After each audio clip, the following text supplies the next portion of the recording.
Now, in my book, Getting to Yes And, we actually unpack the improvisational leader in a number of different ways. We look at how an improvisational leader is adaptable and agile. Now, this doesn't mean abandonment of plan or lack of planning. It's the exact opposite. You put the planning in place, you put the strategy in place, and you put the goals in place, and then you create wiggle room on how to actually execute these goals. Because at any given time, anything can happen. Your team can change, the competition could do something volatile, the environment can change altogether. So an improvisational leader is adaptable and flexible so that ultimately that end goal is hit.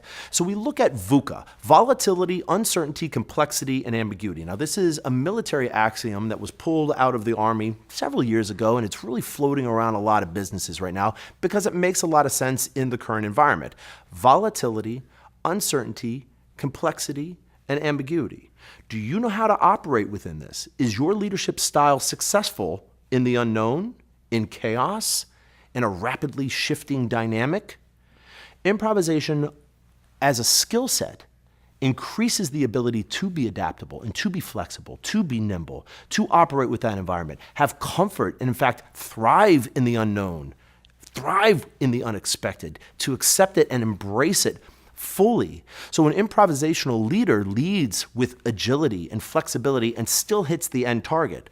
Also, an improvisational leader is a communicative leader. Improvisation as an art form is a communication-based art form, which means it's also a collaboration-based art form. So an improvisational leader takes time to connect with and communicate with other people and create an environment in which people want to share ideas with each other.